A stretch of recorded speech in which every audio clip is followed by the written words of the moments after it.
Has your TV ever stopped working? Did you start a company because it wasn't working? Well, today's guest did.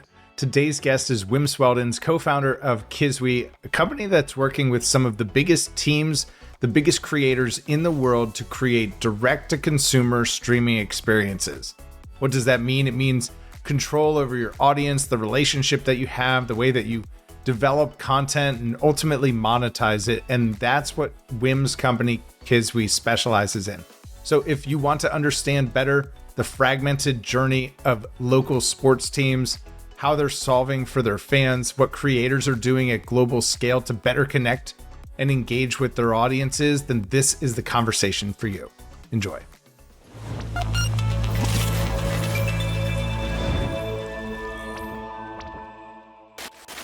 Wim, not everyone starts a company when their TV stops working, but you did. Can you take us back in time? What happened?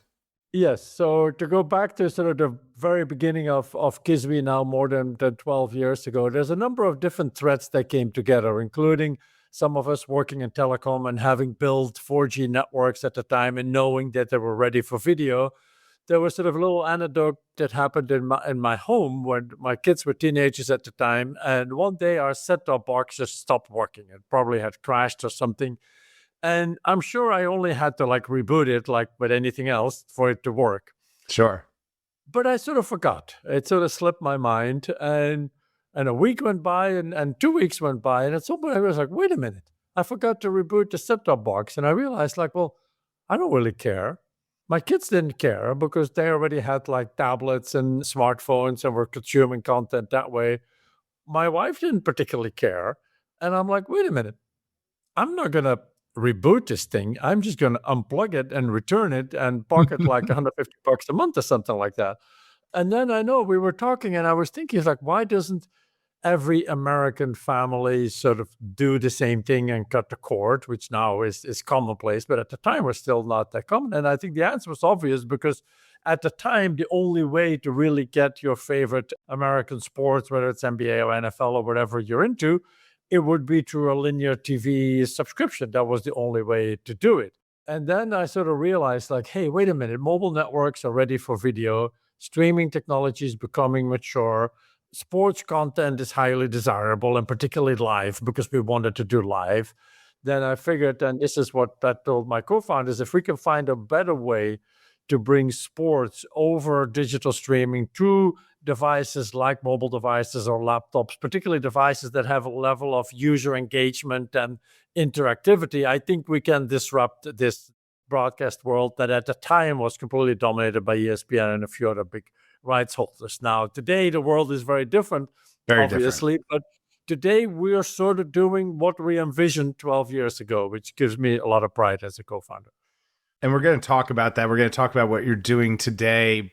I think at the time you were maybe a little bit early. You mentioned 4G and knowing it could support video. How did you know that? How did you have that early insight that the technology was ready? Well, I mean, my co-founder, Jung Kim, and myself actually worked in the telecom industry. We worked at Bell Labs. We worked at Lucent that became Alcatel. That was just in the transition of becoming Nokia, which is we didn't really feel like being part of that transition. This is why we left it. So it took some time off and then started Kiswe. So we knew that the 4G networks were ready because we had built some of the biggest 4G networks in the world. And so we knew the kind of capacities and latencies that they had, and we had run a bunch of tests. Mobile video wasn't super prevalent yet, but we know the capacity was getting there. And so I started thinking hey, I spent a big part of my career building mobile networks. Let me spend the rest of my career filling them up. And that's what we're sort of been doing.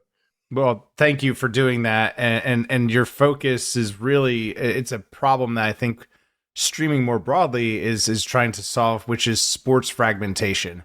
Seems like Kiswe's kind of found a sweet spot in the sports rights, helping teams and leagues understand kind of this diversified revenue model. Can you explain to us what that looks like? What the challenges are facing those organizations? Happy to. So the way we sort of positioned ourselves, because obviously the market has evolved a lot. A lot of the linear broadcasters also became streamers. We have big streaming platforms from, the Peacocks and other people in the world. And so in that sense, a lot of sports rights are still tied to, let's say, traditional broadcasters with streaming platforms. But the sort of angle and the part of the market that we've carved out for ourselves is what we like to call the direct-to-consumer streaming market. And what we mean by that is direct-to-consumer from the original content owner.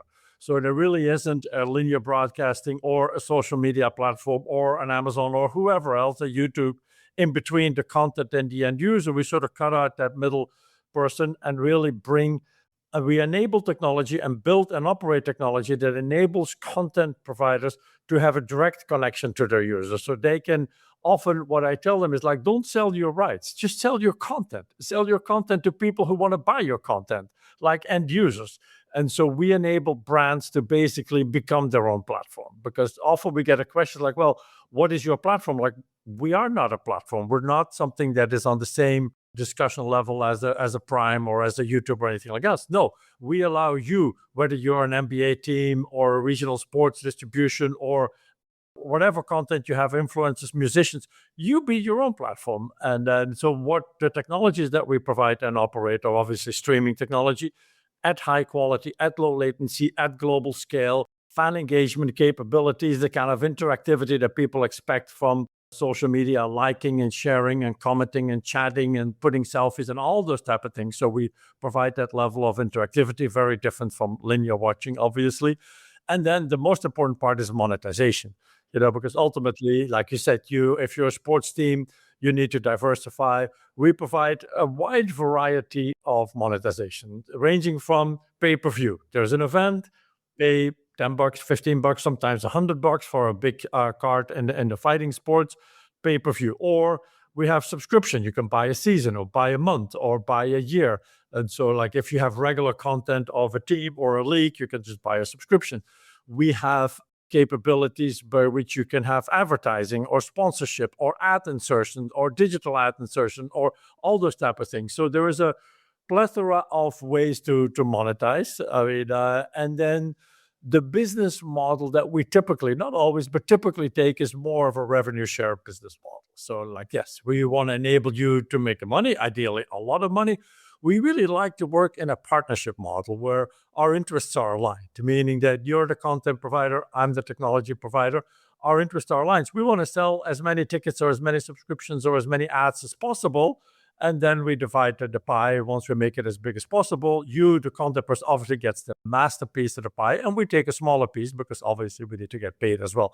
So we are willing to take some risk as well with these type of events, risk and reward, obviously, which is why we tend to gravitate to the larger events. If you're a tiny little baseball team and you're going to have 20 people watching, then we're probably not the right place for you to work with. You probably stream on Facebook or YouTube or wherever. But if you're like big and if you're global, like a BTS or like an NBA team or like, the Ozzy Osbourne concert or global influencers, then yeah, we're the right place. We can help you monetize in lots of different countries and lots of different banking ways and lots of different payment systems. We just announced a big partnership with One, the fighting league, very, very big all over the world, particularly in Southeast Asia, where you have a variety of different payment mechanisms in these countries, and we enable many of them.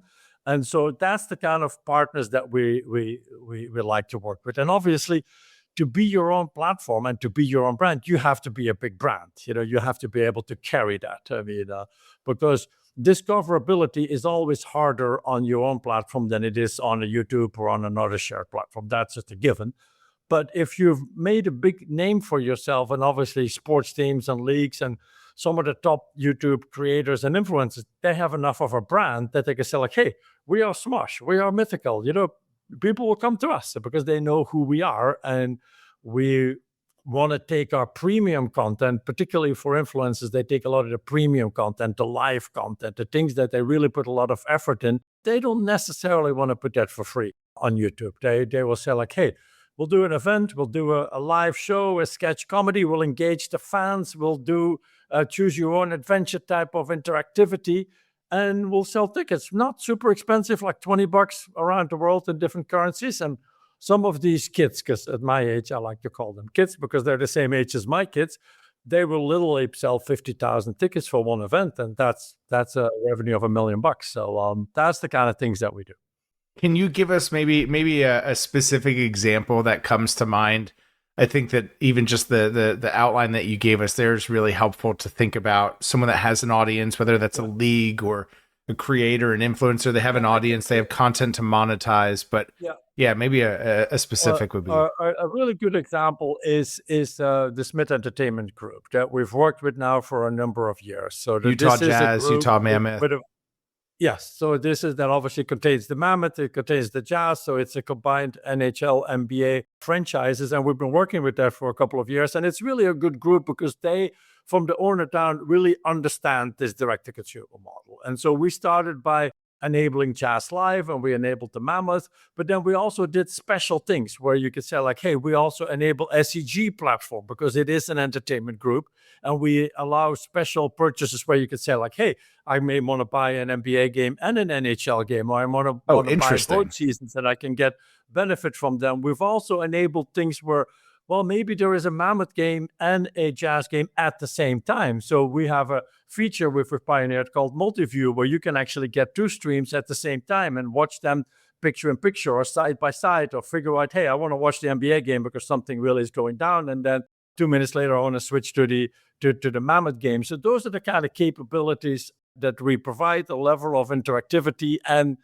really a level of serving the end user. Because the thing is like, what do the end users want? They want to consume content where and when and how and on the device and with the friends that they want to be in. And that's sort of a good example. We've made some case studies available. You can find out more about that. But I think it's a really good sort of joint pioneering effort to really understand this nascent regional streaming, because we really focus on the regional parts here. And there's a lot of turmoil, as I'm sure you've covered in your podcast, in the regional markets. But I think we've provided the solution that really is sort of future-proof and engages end users. It's interesting to hear that example is really helpful, that I could buy a ticket to a Utah Jazz game and a Utah Mammoth game, stream them on my home screen with multi-view. That is kind of the way we want to consume. Maybe it is just a la carte, or maybe it is the entire season, or maybe it is mixing and matching. So being able to enable that is pretty powerful. Yes, I think the key is to really be tuned into what end users want, which is like, sometimes we have sort of a complicated relationship with the traditional bundle. Like in the traditional TV linear world, there's a bundle. You got to bundle stuff. And I'm like, okay, I can kind of see that, but is that always what end users want? It's sort of like when I go to the grocery market and I want to buy milk and cheese, there's, you have to buy butter too. And I'm like, no, I don't really want that. I want milk and cheese. So sometimes I do want a la carte and I don't want to deal with a bundle. And so I think enabling that kind of flexibility for end users, like, yes, I want to watch two games at the same time and I want to get highlights from a third game. So I want to chat with my friends and I want to share these type of things.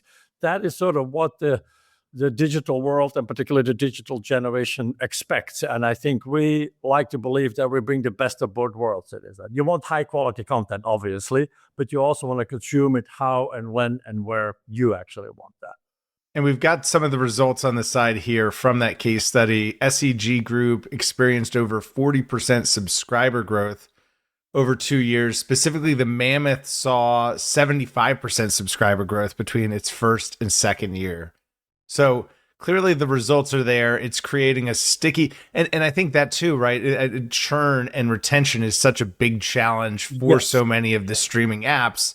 And here the case study is demonstrating the exact opposite. Hey, we've solved churn. We've improved retention by giving the user more of what they want. And there's a couple things behind that. So we're very happy with the numbers that we get together with our partners in terms of the adoption of the platform, like you mentioned.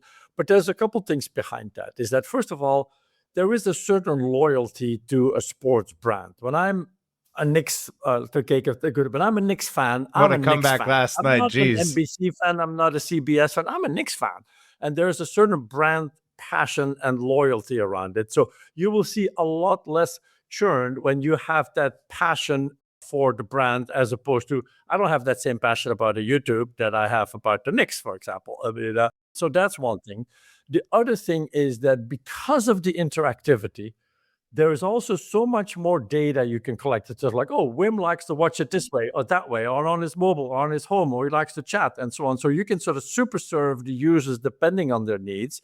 And the value is that data to customize things is now directly available to the sports team. It doesn't belong to YouTube or Facebook or Prime or anybody else. It belongs directly to the team. Now, the team obviously knows a lot about their fans, about their merchandising experience, about their in-game experience, about their season tickets. And so there's a lot of capabilities by which you can say like, hey, maybe I can sell you a season's ticket and a streaming thing combined, which only a sports team themselves can do. So those are kind of merchandising and marketing techniques that are simply not available. And then finally, what we've seen, and our data proves this time and time again, is that when you engage a user, meaning you don't just send them a game, you actually listen to the user as well. You see, what do they want? What do they like? What camera do they click on? And so on. You create a level of engagement where a user feels like they're part of the event. They feel like they've been listened to. And once you create that level of engagement, you will see they will stay longer, they will come back more often, they will churn less, they will bring their friends, and they'll buy more merchandise. So it's sort of a virtuous cycle that keeps repeating itself. Well, how about that? I couldn't think of a better place for us to leave off, Wim. If folks want to learn more about Kiswe, get in touch with yourself or the team, where should they go? Yeah, find me, find my colleagues, find our website. We're easy to reach, and we're easy to work with and do business with. So if you have some exciting content that you want to monetize, give us a call. Excellent. We'll make sure that all of that is easy to find. I can't thank you enough for being here today. Thank you, Tim. Always great talking to you. Always. And if you found this conversation to be helpful, please share with a colleague or a client. Start a conversation yourself today. Then we'll see you all next time.